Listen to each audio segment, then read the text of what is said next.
Hi, everybody. We are here for a live with Manssi.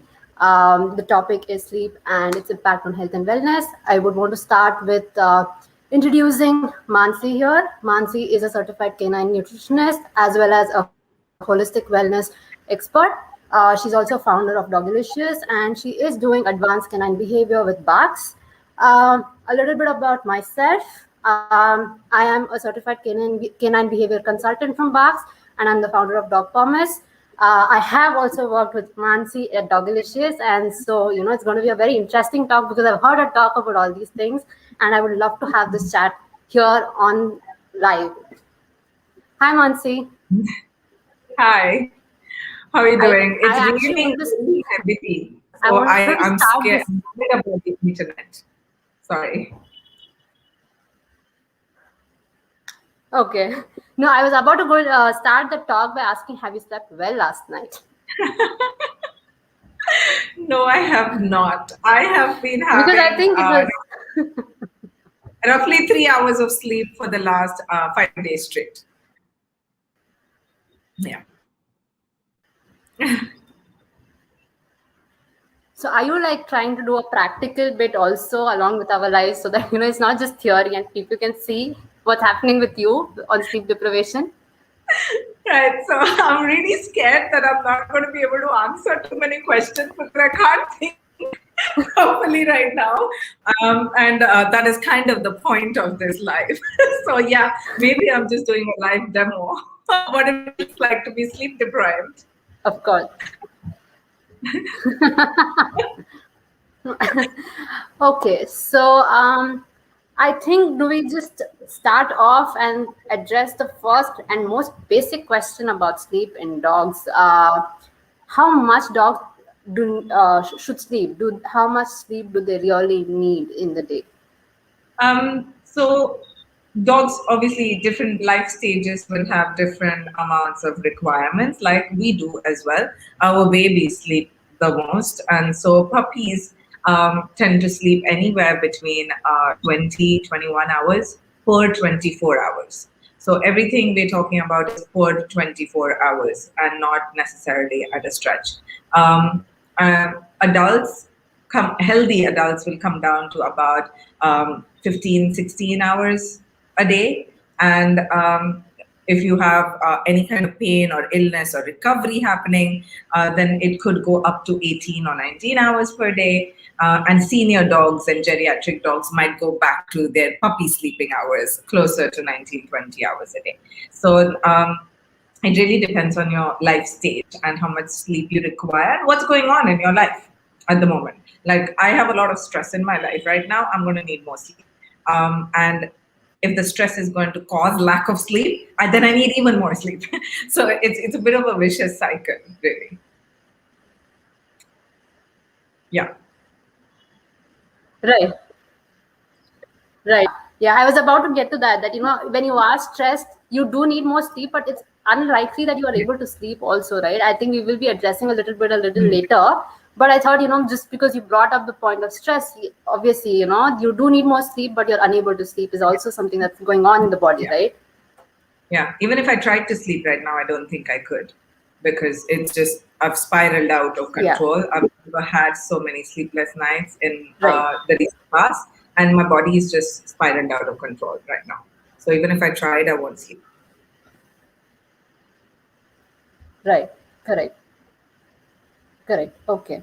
So you did keep mentioning every 24 hours. Was there a particular reason for this? What do you mean by every 24 hours?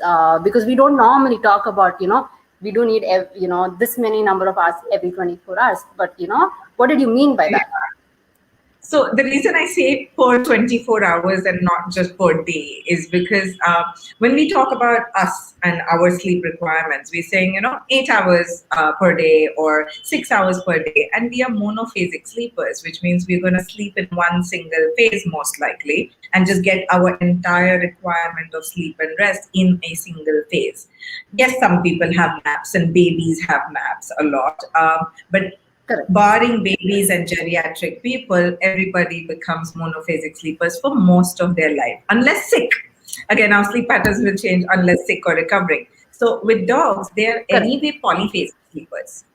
They anyway Right. sleep in several small little bursts Okay. through the 24 hours, which means that we are going to be looking at small bursts even in the night. It's not like they sleep for the whole night, 8, 10 hours just because Okay. we are asleep. They're Okay. still sleeping in small bursts through the 24 hours, and they need to clock X number of hours during that 24 hours.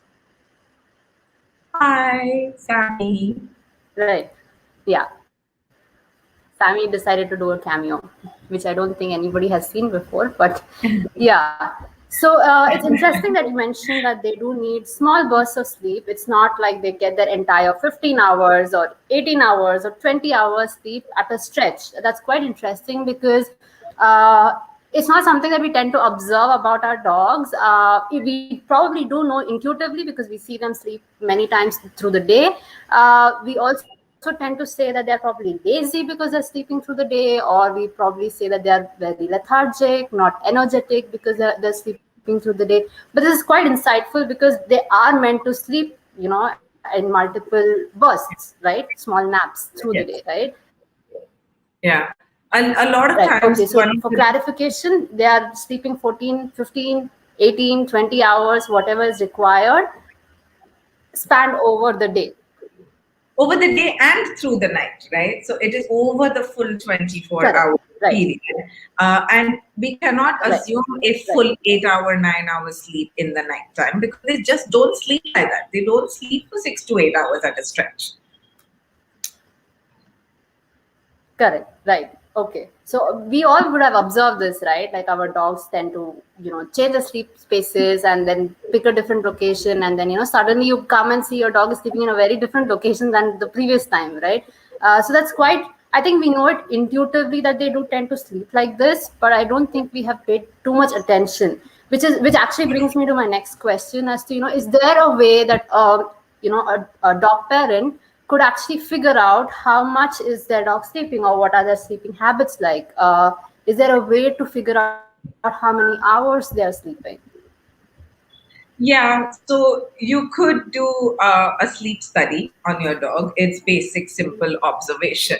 Now, there's a simple way of doing it is you watch your dog throughout your waking hours, and every time your dog goes to sleep, which is quite evident, eyes closed, lying in one place, not doing anything else, is sleeping. So everybody knows what sleeping looks like. Make a note of the time. When your dog is no longer asleep, you make a note of the time and you just watch your dog the whole day from the time you wake up in the morning to the time you go to bed and make a note. And at the end of the day, total up all the minutes and assume a 5 to 6 hours for the night time if your dog is not in pain or recovering or not a very small puppy or just a senior dog. So you can assume about 5 to 6 hours for the night and add up your daytime minutes, and you can see how many hours your dog is sleeping for the day. There are more complex ways of doing it. You can bring in Okay. more and more information into this. But if you want to just look at sleep, then this is how you would do it.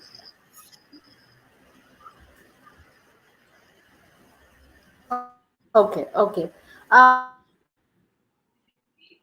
This is, I think a little extra information can always be added, like, where they're sleeping, I guess, maybe the position that they're sleeping in. Yeah. I think these are few things. I think there are a little more complicated as to what else they do other than, during the wake hours, and, what does the other hours look like. So I think, of course, there is an extra information to add, and it's very insightful when we do tend to add that extra information. Yes. Yeah.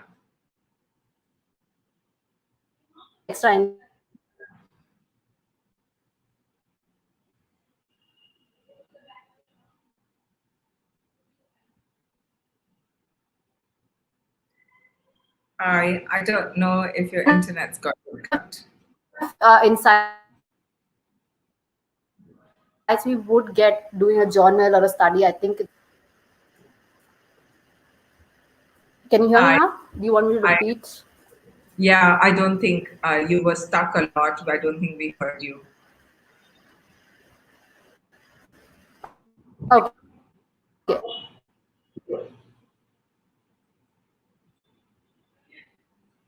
So I'll just repeat. So I was talking about when and I observed. Okay, quick check. Are you guys able to hear us and see us? And Can are we someone audible? Because I'm seeing just Manssi frozen a few comment? times. I'm also sitting very And still. you're seeing me frozen. Okay. Okay. Now I think it's better. You're able to hear me, right? It is. Okay. Yes, I am. Okay, great. Okay, so I'll just continue. Yeah, net is a little iffy. Sorry about that. I think both of us are in some weird places for our internet connection today. It is. Okay, there is a lag with me apparently. Yeah, yeah. Okay, let's just move on to the next bit. I think I will share my story a little later.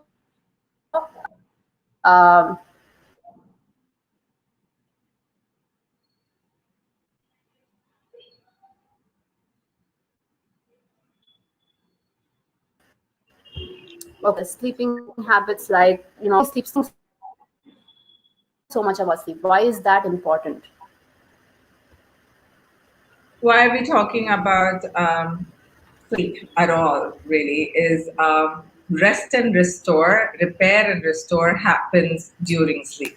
So we have a lot of little maintenance jobs to do, little repairs to do in the body at a cellular level, muscular level, organ level. There's a lot of toxin clearance that happens. All of this is part of repair and restore of the body that really needs to be happening on a day-to-day basis, and it happens during sleep. Growth during sleep, Right. muscle repair during sleep as well. Our memory and learning that we have had during the day actually gets cataloged and stored during sleep. So there's just so many activities that are very, very important to happen on a daily basis, happen when asleep. So most important for puppies, because they're growing, they're literally building a bigger body every day. And so if they're not going to get enough sleep, then they're not Right. going to adequately build a bigger body. Or not do it very efficiently because their build time is cut down. So repairing or restoring of cellular activity is very important for dogs that are sick, because that is how when the immune system is going to work, and the nutrition is going to work, and you're actually going to repair your system. I'm going to wait for Sojourner to get connected again because I don't know whether I'm live.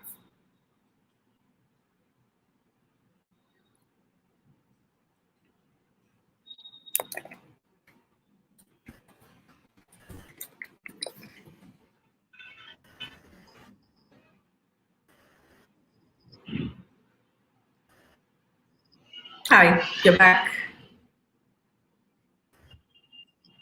I don't know if you're back. Okay, so I'm going to carry on talking because I've been told I I'm am. still live. Can you hear me? Hi. Yes, Yeah. I can. So I'm just going to carry on. I was halfway through that. Right. So there is so much that happens during sleep in terms of repairing yourself while you're ill, or dealing with inflammation while you're in pain, growing, building more cells, multiplying. Just everything happens during sleep. And the minute we cut back on sleep, we're essentially cutting back on the body's ability to do all of these things. So good quality and quantity of sleep is equally important, and deep sleep is very important. Now, because we're polyphasic sleepers and we sleep in one long stretch and we have our deep sleeps in between that, we tend to get a decent amount of deep sleep unless there is disorders in place. But most people do. With dogs, because they're polyphasic sleepers, not each nap goes into a deep sleep. Some naps go into deep sleep and some naps don't. And we don't really know necessarily which one is which. So it's even more important for us to ensure that all our dogs' naps are all great and they're all in the right quality and quantity that is adequate, because really a lot of the work is going to happen during deep sleep. So and there is no catching up on this. Unfortunately, this is a perishable item. So what I have done, because of a situation, and I have not slept since Sunday night Right. well, I have slept, but I've been sleeping about 3 hours instead of 8 every day since Sunday night. I can't catch up on this. This is permanently lost. So it's not like I'm going to go back home on a Saturday and I'll just catch up on the last week's lost sleep. It does not happen. The damage I have done to my body by not sleeping for 5 days straight is done. I can try and repair that damage a little bit by eating right and sleeping right and drinking right and all of that, but I can't catch up on that. It's permanently gone. So a lot of people, and even for our dogs and for ourselves, we think, oh, I'll catch up on the weekend. Doesn't work like that, unfortunately. I wish it could, but it doesn't. So the one single thing that has it has an overarching effect, like an umbrella overarching effect on health and wellness. If there's one habit or one thing that we do every day that has that extent of effect on our health and wellness, it is sleep, and the quality and quantity of your sleep. Correct. Right. Okay. It's interesting you spoke about it's a perishable item. There's a great book called Why We Sleep. I think it's meant for humans. But it's also, I think, I think it can be implemented for most of the mammals who have very similar body like us. And he talks about sleep debt and how about, you never recover it. The more you lose sleep, so that's a great point. And actually, I wanted to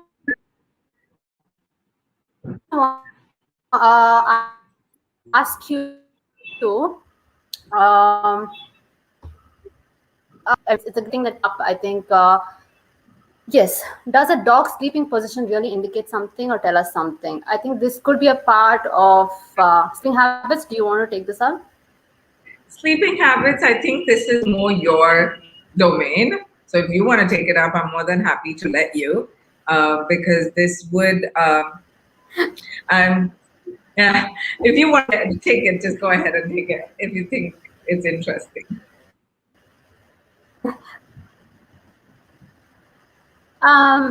It's quite interesting. I mean, I have had a few people who do write down my dog has slept curved or like, on the sides, belly up, and it does sometimes indicate what stage of sleep the dog might be. It is again not a sure shot way of saying, yes, this is exactly what it says, but it's a great thing. Also, dogs do tend to choose locations based on temperature. The dog is trying to keep their body temperature regulated through their sleep position. So I think these are two things you could probably, person say. Would you want to add something to this, Manssi? So sleeping positions, like I said, mostly temperature. If they are cold, they're going to be in warmer positions. So maybe sofas, maybe on cushions, on blankets, or on the carpets. And if they're hot, they tend to choose the tiles or the stone flooring I have at home. But deep sleep, I do think that there are certain positions that a dog cannot be in deep sleep if they are in certain positions. And it is a nap and it is a lighter sleep. So if your dog is sleeping with his head like this, it's unlikely that they're going to be in deep sleep. But when the head sort of flops over, they go like that, it's more likely that that is a next stage of sleep. So these are indicatives, It's just that we know that when in deep sleep, you're almost paralyzed, neck down, and it's hard for you to maintain this position. So therefore, logic applies that if you were to go into deep sleep, you would sort of flop over and be completely supported. You can't hold yourself up. That's the logic there. And we sort of deduce that, therefore, this sleeping position means light sleep, this sleeping position means deeper sleep. But other than that, I don't think there is anything more profound to be taken away from sleeping position. Right, absolutely. I hope we could answer that question for you, Anvesha.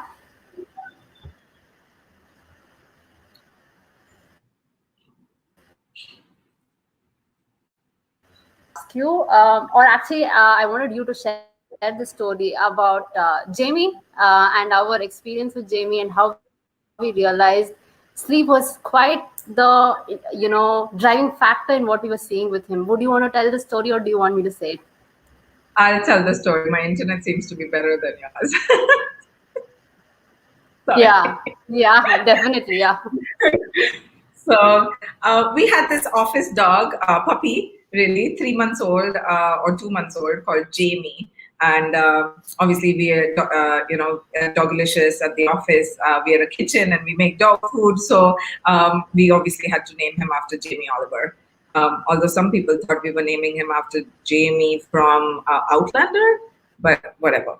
So, so we have this puppy, and of course, we are thinking he's teething and he's very nippy. And oh my God, he would just wait for Saujanya to come into the office, and then he would just start off at her toes and her slippers and her toes mainly. Even if she wore shoes, he would go through the shoes and go at her toes, and then he started going at her ankles and her jeans, and it was a nightmare. So she actually started putting up her legs onto the chair and then sitting in a very awkward position on an office chair for the whole time. And he would still jump up and try and bite her. And then he would bite her bag and everything he could get his hands on, his mouth on rather.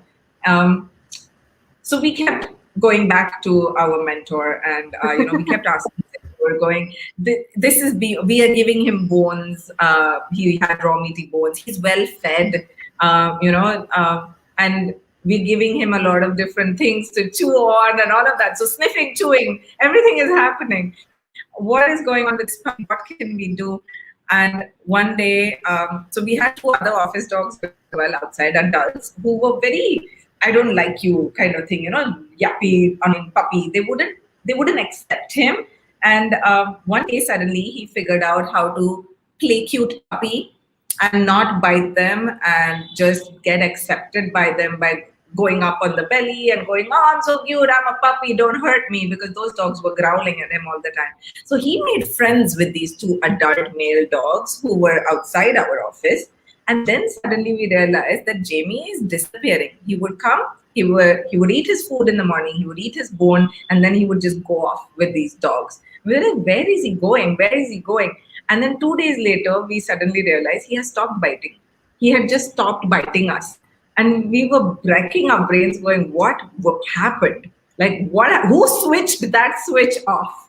And we realized that because of the amount of smell and cooking and noise and phone calls and all of that, although he was getting the chewing and the sniffing and all the food, he wasn't getting, it was overstimulating and he wasn't getting enough sleep.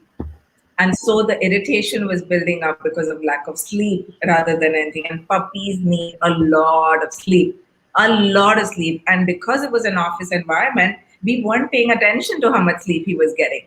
Plus, he was an inside-outside dog, so he would go off and he would come back.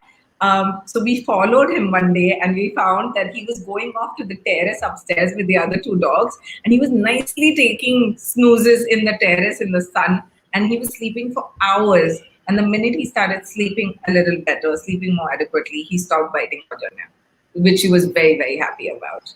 We were all very happy about, because I thought she was going to quit her job because he was biting her. Very happy. Yeah, very happy that he stopped biting. But that was a big lesson for, I think, me as well at that time, that, how much actually sleep impacts behavior, because I was learning a little bit about behavior that time.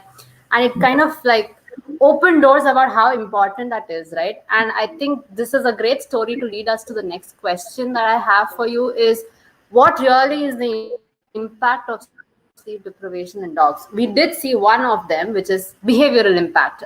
We did see that, with Jamie's case. But I do want you to kind of get into what else is happening if there is sleep deprivation in dogs. So we sort of covered it a little bit earlier as to why sleep is important in the first place. And sleep deprivation is going to lead to a lot of those things. Now, I'm going to quickly run over what all is happening to me, and then I'm going to move on to dogs right away. I I have a headache. I have a severe headache that started on day 2 of sleep deprivation, and it has Right. not Yeah. gone away. And I am actually currently taking 3 painkillers a day just to make it go away, and it is not. Why? Because I'm not addressing the root cause. I am not sleeping. So as long as I'm not sleeping, I can take as many pills as I want. It's not going to go away, right? And I can't catch up on this sleep either. So that's one. Because of sleep deprivation and whatever stressors there are, we generally tend to ignore how much water we're drinking or what kind of food we are eating or how much we are eating. And so the intake of nutrition and water does get impacted, and that is having an impact on how I feel as well. And then my digestion has gone for a toss because I am over adrenalinized and I have very, very high cortisol levels in my body because of lack of sleep and the stress and everything else, right? It's a compounding vicious cycle. So my digestion's gone for a toss as well. So now let's cap it up. I am sleep deprived, so I'm tired, I'm irritable, I have a headache, and I'm not eating well, I'm not drinking enough, and my digestion's gone for a toss. Essentially, I'm just miserable. So I can tell you this. Right. Your dog cannot tell you this. So what is going to happen to your dog? Your dog's going to be a little extra snappy. He's going to be unpredictable. He's going to be a little irritated, maybe growly, maybe a little, you try to approach your dog and he's like, don't come near me, all of these are signs you might see as an irritable dog, and you'll be like, why? Why is he like that? But if your dog's having sleep deprivation all the time, and you just label him as moody or irritable or temperamental or aggressive, even when all that's required was that he needs to be sleeping right, and he will feel better. That's it. So sometimes the problems can be something entirely different. Other than this, I've covered everything. It will affect digestion. It will affect the way nutrients are absorbed into the system. It can give you pain like a headache. Dogs get headaches. If you already have muscular pain, like I do, I have severe muscular pain in my shoulders and my back. It is aggravated to, I cannot tell you to the level to which it's aggravated right now. And it's all because I have not been sleeping right. So it's a cascading effect. It's like the stone that you throw in still water and it just has this ripple effect. It's like that. And it's exactly the same for dogs as well. It's going to be a ripple effect. Exactly. Entire body, including the mind. Right. Okay.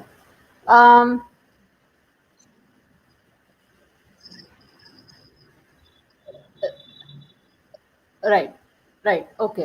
So, so we covered like both health and behavior effects of sleep deprivation. Obviously, what I do want to address is why don't our dogs sleep well? So if we are saying that, and when we say sleep deprivation, it's not just quantity, right? It's also quality of sleep. So let's say, our dogs are not getting good sleep. Why are they not? I mean, what are the reasons why, when they are living with humans in urban environment, why are they not sleeping well? Or what are the top reasons why they're not sleeping well? So in my consults and experience so far, the topmost reason I have seen or picked out with my clients is over-engagement that starts when the puppy comes home. Because sleep deprivation is a spiral and it's hard to get out of it, especially if you don't even know that you're in it. So if I don't even know I'm sleep deprived, I'm very unlikely to do something about it. So if we don't know that our dogs are sleep deprived in the first place, we don't know how much is adequate amount of sleep for them in the first place, for their life stage, we're not even going to do anything about it. We are going to be trying to fix a growling issue for something that is started when they came home. So how does this over engagement in most of my clients, and what we have figured out is this, that when the puppy comes home, people are so excited about having a new puppy home that they tend to engage with the puppy and they tend to over engage. They also feel like a sleeping puppy is a lethargic puppy or a sick puppy. So they want the puppy to be active, playful, jumping about, super energetic, because that is a healthy puppy, or at least that is what they think, right? So a puppy that is with the mom and siblings probably slept about 20 to 21 hours per 24 hours has been now taken away from the mother and siblings, and so there is fear and anxiety. It has now come into a new house where there are these new people and this new environment, and that causes fear and anxiety also. Sometimes there is excitement with that fear and anxiety and unsurety of where I am, what am I doing, but there's also excitement because people will typically buy toys and engage with them and give them new stuff to eat and all that. So there's excitement as well. And puppies can get excited very easily. So all of this is going to lead to a lot of adrenaline in the system, which is anyway not conducive for sleeping. On top of that, we are going to over-engage with the puppy, and we are going to do it day in and day out, because the minute the puppy sleeps, we think the puppy is sick. This is how within the first 1 week, you probably end up with a severely sleep-deprived puppy. And once that has happened, you now have an energetic puppy that is constantly jumping about and constantly running and, being a bundle of joy, right? Just jumping about like a bunny. You probably have that puppy now because he's just sleep deprived and functioning on adrenaline. And we think this is a great thing. So we play more fetch. We play more tug of war. We want to tire the puppy out now because the puppy is so energetic. Now the puppy is not sleeping, because he's gotten into this vicious cycle of I can't sleep now. Even if I'm tired, I can't sleep. So now we start doing more exercise with the dog in order to make the dog sleep. What that does, adds more adrenaline to the body and makes it even harder to sleep. So it's this disastrous cycle that's never going to end. And then by the time they come to you, Saujanya, it's going to be a hyperactive dog that's probably bitten somebody. Right? So that is how far this can go. And that is how you just get them to calm down and sleep is a solution sometimes, or the source of the problem. Right. So that's the reason, over engagement, definitely. Right. So I think that's, yeah. There are other reasons, of course. Lack of information. For instance, people don't know how much your dog needs to be sleeping, and so it's not a red flag. It's not a red flag, right? So if you don't know it's a red flag, why are you going to be worried about it? Or why are you even going to be looking at it? A lot of times when I tell people to do a sleep study, because it's a mandatory part of my consultation, if you don't complete your sleep study, I will cancel your session. Because it's that important to me. I need to know how much your dog is sleeping. And my sleep study is a lot more extensive than the one you do, which is the simpler version we talked about. Well, I gather a lot more information than that. And they're like, no, my dog sleeps more than enough. Right. Very little. And what do I get at the end of the sleep study? 11 hours. So 11 hours is sleeping a lot. And out of those 11 hours, they're catching 8 hours for the night, which means that the dog is sleeping in front of them during daytime only for 4 or 5 hours. But because we don't sleep for 4 or 5 hours during the day, it's too much sleep. My dog is very lazy and he sleeps the whole day. But he's not. He's actually very, very sleep deprived. And you will have effects of that on digestion, health, repair, restore, cognitive abilities, and behavior. So that is one, lack of knowledge or lack of just information of what's required. The other couple of things is pain. Pain can lead to not being able to sleep. We know that. My head's hurting severely right now. It's hard, even if I lie down and even if I try to go to sleep, my headache is preventing me from doing it. I will typically pass out when my brain just shuts down involuntarily. Right? So pain can prevent sleep, or pain can create, again, adrenalize the body, have cortisol. Stress hormones within the body that are caused by pain will also hinder sleep. So pain can be a cause. Illness can be a cause. Right. Okay. So what I did want to point out here is, even if they do sleep, you spoke about over adrenalizing activities, right? And even if they do sleep, it does impact the quality of sleep, right? Because they're not getting their deep sleep, they're not getting their REM sleep, they're not getting through the whole stage of sleep or the whole sleep cycle, right? So it's not just about the duration. They're not They do tend to sometimes fall asleep because the body is definitely tired, right?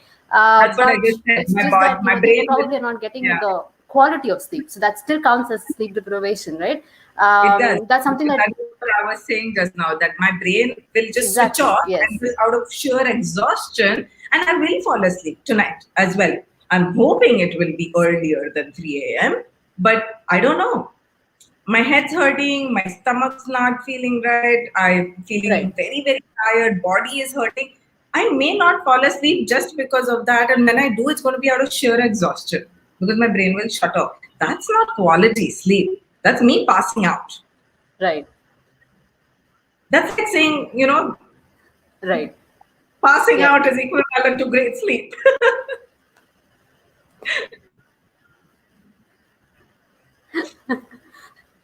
Right. Okay. So I think the major problem or the gap is, I think, just the knowledge of how many hours our dogs are supposed to sleep. How do they tend to sleep? I think that's where I also tend to see the major gap. The other is, as you mentioned, once they do the sleep study, they then realize how much they are actually sleeping.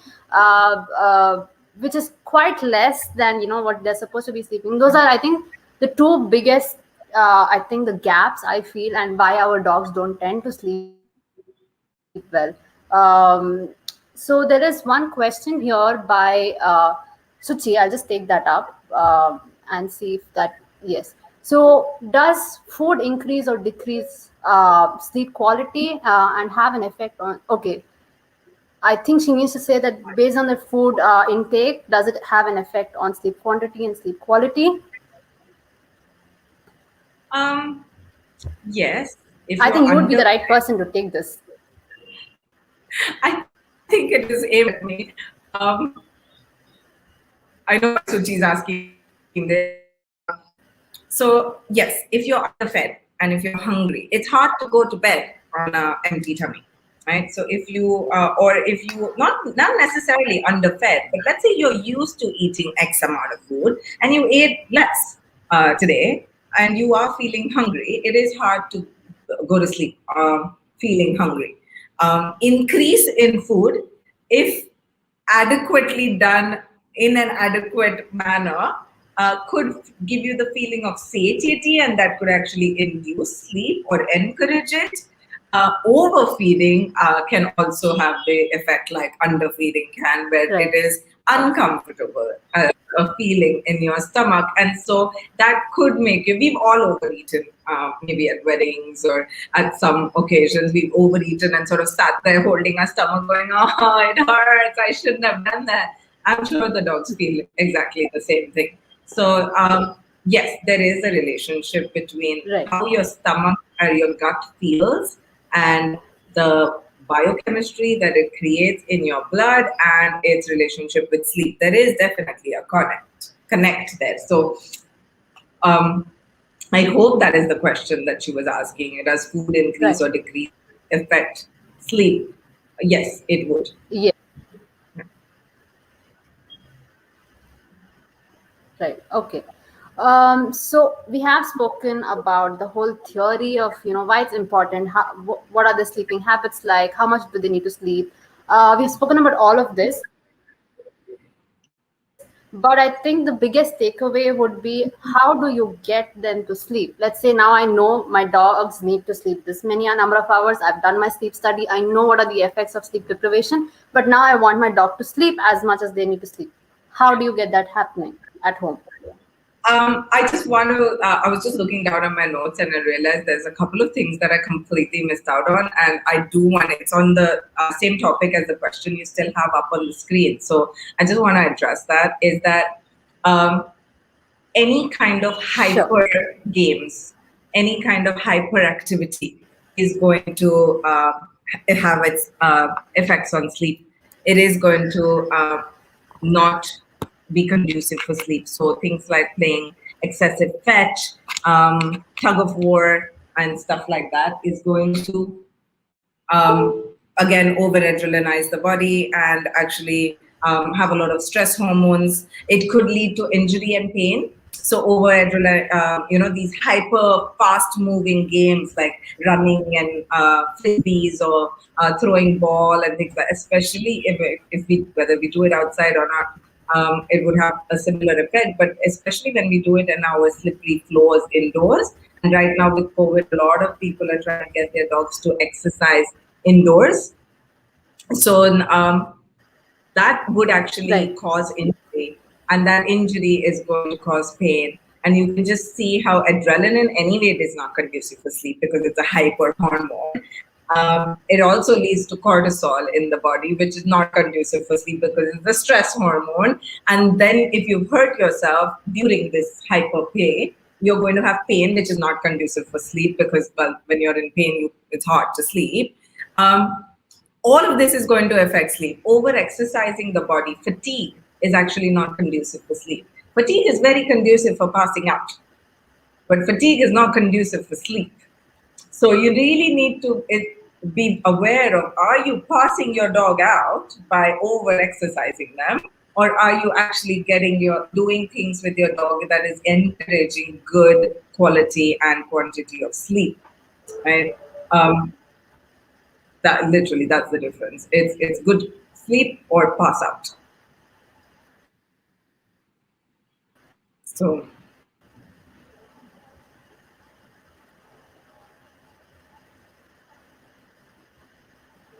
Right. Right. Um, yeah. Okay. So I can. I was just wondering whether you're done or all that. I'm done. I'm done. Uh, I was just listening Another to thing you. I think to what you were just yeah. Yeah. So I think just to add on to what you were just saying, right, about the adrenaline and hyperactivities and pain, right? To tie these three together, there is also a fact that when you are high on adrenaline, you don't really realize that you have injured yourself. So you are Yes. still continuing to indulge in that hyperactivity games, right? So that's another thing that we do tend to hear a lot, and we do see that as well, right? Dogs are like so excited and hyper and running around and so happy doing this, but a few hours later, they're probably licking their paws. They are probably a little tired is what we would see, and then they're not moving around a lot. But adrenaline effect wears off over time, and that's when you start realizing where you've hurt yourself. I think that's another point, I think I wanted to make, just to tie all three together, which is sleep and Yeah. adrenaline and pain all put together, right? Yeah. So which is why I actually gather Yeah. more information Okay. when I I uh, sorry, when I get my sleep study right. done, I tend to gather a little bit more information, and that is I get them to log sleep, I get them to log rest, where the dog is actually sitting in one place, not doing anything, not moving, he's not asleep, eyes are open. I get them to log resting time as well. I also get them to log moderately active time, which is when the dog is actually moving about or chewing on something or playing fairly peacefully with his toys or is walking around from here to there. I get them to log that. And the fourth thing that I get them to log is highly active, which is your hyperactivity and where your dog is running and jumping and doing zoomies or is very, very physically highly active. I get them to log all of it. And if your dog is from the time that you Right. wake up to the time you go to sleep, your dog has to fall into one of these categories. Unless your dog is just not there in the house, he has to fall into one of these categories. And even if he's gone out for a walk, he falls into one of these categories, depending on how his walk is. Is it a very fast walk? Is he pulling a lot? What is he doing? Then that's a highly active activity. But if it's a calm walk and it's a very slow and steady walk, then it's a moderately Right. active activity. I get them to log this for the entire day. It gives me tremendous amount of input on what might be going on adrenaline and pain and cortisol wise in this dog's body. Correct.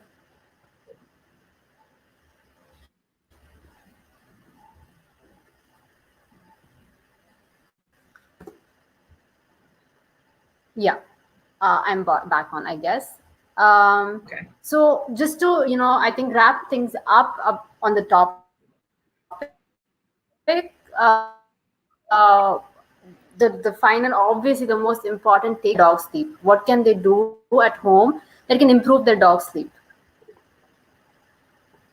So calming activities, diet, ambience. So there are these three things, really, three buckets that you could look at. You can do activities that are a lot calming. You could stop doing the fetch and the tug of war or the mindless running around. Definitely. So sometimes we are inducing hyperactivity, right? And yeah, sure, the dogs get addicted to it and they'll come and bring the ball to you or the rope to you and say, please, let's play, let's play. But if we really think back, we taught this. So it is going to sort of be up to us to stop it. So A, stop what you are doing to contribute towards hyperactivity. B is start doing other activities instead, which have a more calming effect on the dog. You could do puzzles with your dog. You could do sniffing activities, snuffle mats, treat searches around the house. Just it helps with cognitive development as well, problem solving, and chewing on something. You can try wooden dumbbells. You can do coir ropes. You can do tender coconut shells. You can do raw meaty bones. Raw meaty bones come with the advantage of nutritional benefits as well. They will clean the teeth as well. You never have to clean your dog's teeth or try and brush their teeth or anything. So it comes with a lot of other advantages, the raw meaty bones. So those are some of your calming activities as such to do with the dog, where you can engage. So, if your dog is going to come to you and say, I want to play or I want to do something with you, and you don't want to be playing fetch or tug of war, you can't just keep ignoring your dog. That's just horrible. You can sort of replace it with another thing to do with your dog, which is not going to have a bad effect on him. So some of these activities are things they can do. Diet is definitely something. If your dog is now this depends. If your puppy is growing and he's building his entire body cell by cell, they need to be on the right diet.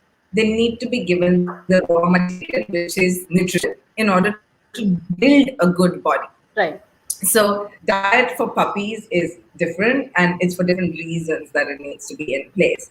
If your dog is not sleeping adequately or has lack of sleep because of pain, then we need to be looking at the diet there and some holistic changes and some herbs and stuff like that, where the dog is going to get some relief and actually feel better to sleep. So their diet is going to play a role. If your dog is very, very highly adrenalinized, then maybe doing some simple carbs in the food is going to help the dog as well. So diet can play a role in how much you feed, what you feed, ingredients you add in, whether or not it's adequate for this dog, for this life stage, for this situation that he is in. If that's looked at in that much detail, of course it's going to help, because what the food is the one thing you put inside the body. Everything else is outside. Environment, lifestyle, activities, all of this, mental stimulation, everything is outside your body. This is the one thing you put inside, and really a lot more thought needs to be given to it. So it's sad that we don't give it more thought than we currently do. And then ambience, probably. Offering the dog. Okay, so we have street dogs in India, and that is awesome, because it really allows us to see that they don't need a super quiet place in order to sleep. Dogs will sleep on the road even if you're like walking over them. They're like, this is where I sleep. This is my footpath. You can just walk right over me and I'm not moving. Right? And he's fast asleep. I just took a video of a dog yesterday outside Nanavati Hospital. So people are just walking over him and he hasn't even blinked. He's fast asleep because that's where he sleeps. And there was this tea person and he's like, Madam, wo udhar hi sota hai daily. So I'm like, okay, that's clearly his bedroom. And we are just walking all over it. Right? So, and there's traffic and there's a million people walking around and it's outside the gate of a really busy hospital. So, quiet and pin drop silence, or we are at home and we are on our Zoom calls and that's why we are disturbing our dog, is not really all true. It could be for some dogs, but it could be because your dog is already very adrenalinized or already very hyper. And so we need to calm that dog down so that your Zoom calls are not disturbing anymore. But your Zoom call is not the issue. It really isn't. It's something else that's an issue. So ambience, when I say, I mean offer the dog alternatives and choices. So my dogs have the choice to go into my bedroom, which is always quite dark because I draw the curtains and make it dark. And in the winters, it's a warm place with blankets, and in the summer, it's a cool place with drawn curtains, but it's a dark space. If they choose to sleep there, they can go there. They have the choice. Correct. They can sleep outside on top of a sofa seating area in cushions, or they can sleep on the floor. They can sleep downstairs in bright sunlight, or they can go sleep under the dining table. They have so many options of surfaces, heights, cushions, no cushions, flooring, carpets, right? And I see them select where they want to be through the day. All of a sudden, they'll just get up and go, yeah, time to go upstairs to the bedroom. Right. It's sleeping in bright daylight and sunlight all morning. And now suddenly in the afternoon, it's time to go into a dark room. But that's their choice. I don't need to understand why they want to do that. I just need to be able to provide them with the choice so they choose their own ambience. We fail to sometimes provide them with choices. And then what if the choices, limited choices that they do have, is not something that's suiting them or sitting well with them or doesn't match with their requirements right now? Because really, I have no idea what makes my dog get up randomly and go to the bedroom in the middle of the day. But they do. They choose to go upstairs and sleep in a dark room just at different times. And I don't have an explanation for it. But if I locked my bedroom door, I take that choice away from them, and then perhaps I'm going to have a bad effect on their sleep quality. So choices is what I mean when I say ambience. I don't mean pin drop silence and play spa music and have candles around. That's not what I mean. I mean, give them choices of surfaces, heights, darkness, coolness, and those kind of things. Yeah. So they don't really need a spa effect, obviously. They just need different places to choose from and different lighting, temperature, surfaces, I guess. Yeah. My dogs prefer jazz, but that's just their spoiled. Just putting it out there. Just putting it out there that some dogs like jazz and some dogs just like Frank Sinatra, and we can give them choices. Mimi also likes Mohammad Rafi a lot. She falls asleep.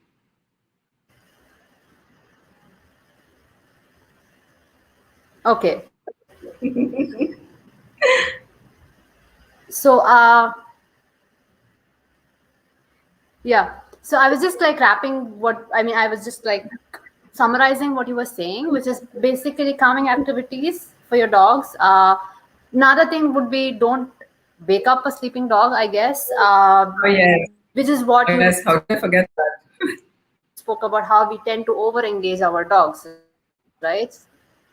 Yeah. Connected because we tend to want to engage with them and we feel like they are sleeping too much.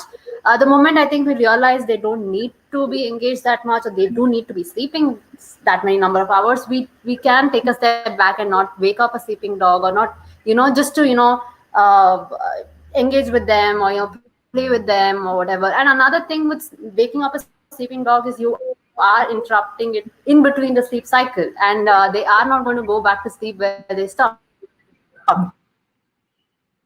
Right? They are going to go back to sleep, right? So you've interrupted the sleep cycle as well.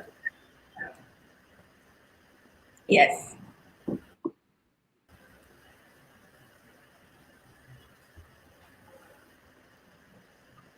Right? Yes. Yes. I'm sorry, I can't hear you. I did say yes.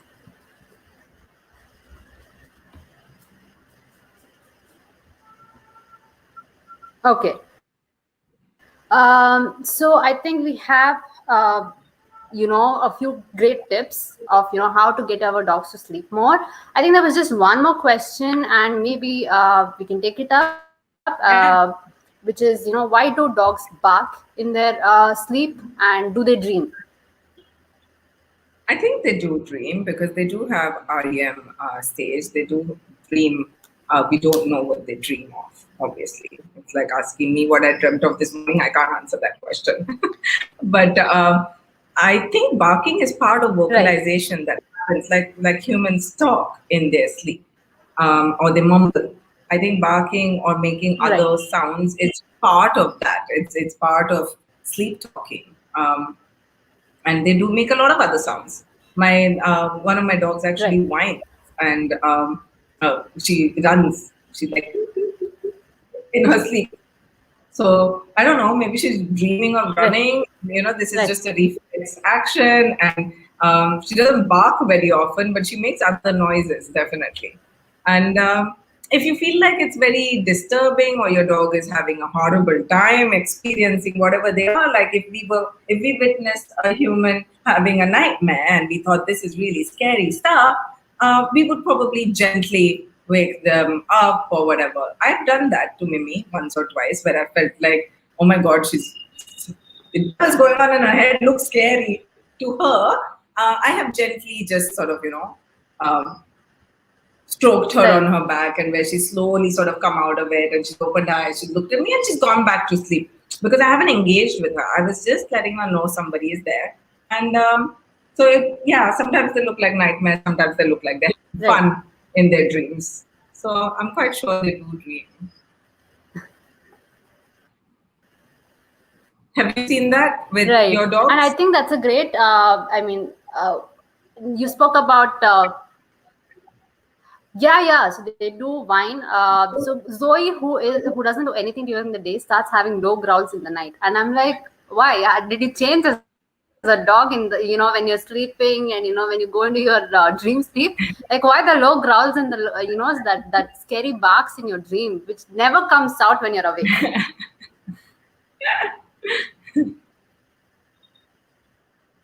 Yeah, so she does that. The other thing that you mentioned about how, in the REM sleep or the deep sleep, your body, is a little more in the relaxed state, but it is, paralyzed. So you don't act out on your dreams, right? You don't want to be acting out on what you're dreaming on, right? Which is why you're, sort of paralyzed. And I think that kind of plays up in your dream sleep as well, in terms of, they're making these small rapid eye movements, small movements in their limbs. And I think that's a sign of probably they're dreaming. As Suchi is mentioning in the comments, it's also very common where they do memory consolidation while working in their sleep. And of course, they do dream. We don't really Yes. know what they're dreaming, or what's happening, right? Absolutely. Tying into whatever you just spoke about, is another question about, if you do really need to wake your dog up, how would you do it? I would add another point to this as to, how would you do it? I would add another point to this as to, Sorry, I couldn't hear you, Sarjanya. I don't know what you said. Okay, so you have the question on top which says, if you really do need to wake your dog up, how would you do it? That's the question. But I do want to add a little bit to that as well, and ask you, what are the situations where you think it's okay to wake your dog up? Like, in which situations you wouldn't mind waking your dog up, and that's okay for them as well. Yeah, so when I read the question, that's the fun thing I was going to say. In what situation would you want to wake your dog up? I don't know. So, like I said, there have been times when Mimi, I've seen her. It looks like she's having a nightmare. Like, it doesn't look like she's happy in whatever she's dreaming of or thinking of. And I have gently sort of just placed my hand on the back of her head sometimes and just left it there, just the touch. It's just reassurance, right? I'm not trying to wake her up going, get up, you're having a nightmare. That's not the point. So I have simply put my hand on the back of her neck and left it there. I've sometimes put a little bit of pressure just to say, okay, I'm here. You don't need to worry. Maybe sometimes that wakes her up, sometimes it doesn't, but sometimes it calms her down without waking her up. And that's good enough. I don't need to be waking her up. In fact, I would try not to wake her up and give her some reassurance without it. I can't think of any other reason I would want to wake my dog up. So unless I'm given some reasons, I really can't think of anything. Correct. What, Okay. what do So I want to wake the only thing that I probably think of, uh, the only thing I think of is probably if your dog is in danger. I think that's the only time that I would think, you would want to, you know, wake your I thought dog about I thought about up, that. What kind of danger could and my dog be in probably while that's the they're only asleep? time, I guess. Yeah, Uh, but I thought about that. And what kind of danger could my dog that's possibly a good be in that question. As wouldn't wake the dog up on its own? Why would I need to be waking my dog up? I mean, I even thought of if a snake is approaching them, they will know.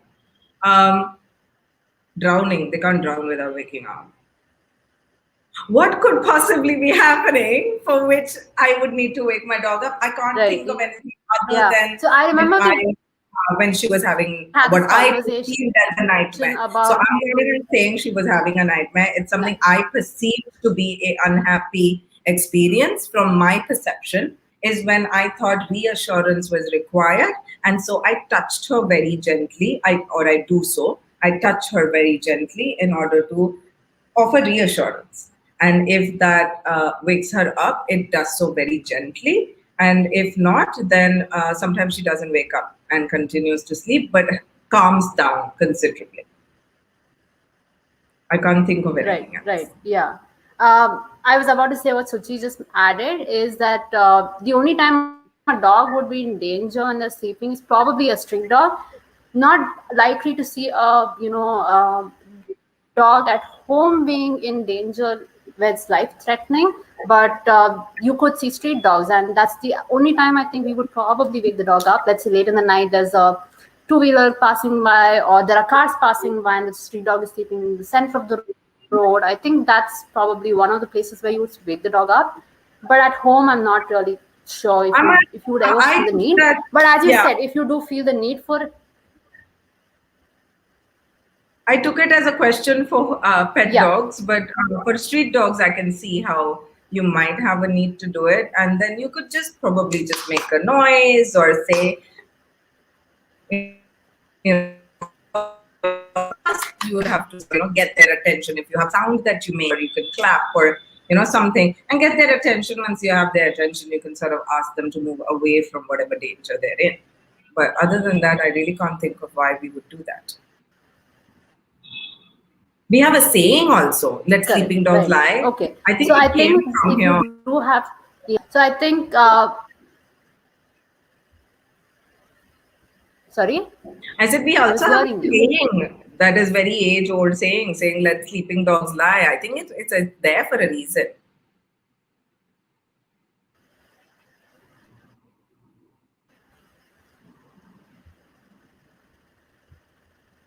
Sorry, I lost you there. Sorry, if you could repeat it if because I didn't hear it. I want to know what the saying The is. saying with the sayings let sleeping dogs lie. So that's there for a reason, no? Okay, Please tell me you heard right, it. right. Okay, okay. So grades. Okay, great. Okay, so we both are probably back on, and I think I'm back on. So great. So I think to summarize what you said, it would be reassure your dog, and if you do have to wake your dog up, which is basically if your dog is in danger or is having nightmares, not having a great sleep. I think a gentle reassurance or gentle waking up, not startling them. Obviously, you don't want to be startling them with noise. I think that would be the summary of the answer that you gave. Anything else that you want to say to conclude the session, or I think let sleeping dogs lie would be the right conclusion for this. Yes, let sleeping dogs lie. There is really no reason to ever wake up a dog other than what we just talked about. And please give sleep more importance than you probably do now. Doing a sleep study is super easy. It's common sense. Just watch your dog, write down when the dog is asleep, count up the minutes, and see how much you're clocking. And don't count more than 5 or 6 hours for the night, because they really don't sleep more than that. They will spend time doing other things like grooming and stuff like that. So, see whether that is not, they're not having adequate amount of sleep, and know that if they are not, then it is having an impact on all their health, all of it, including the mind. So, Right. and it's going to show up as behavior, it's going to show up in their Right. digestion. So it's important to give it enough, do something about it. If you notice that your dog is not sleeping enough, and if you're getting new puppies home, please don't over engage with your puppies, because the kind of sleep deprivation we do within the first week to 10 days of getting the puppy home can be as low as dropping them down to 50% of their required sleep. That is military grade torture. I mean, surely we don't Right. want to be doing it to our puppies. Right. Right. That is quite painful to just hear. I mean, what it can do. Right. I am at sort of military grade torture right now, 5 days.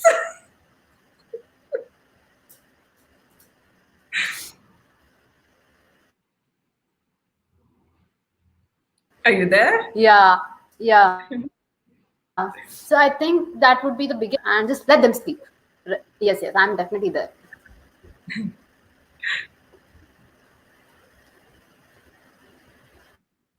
I'm done. Okay.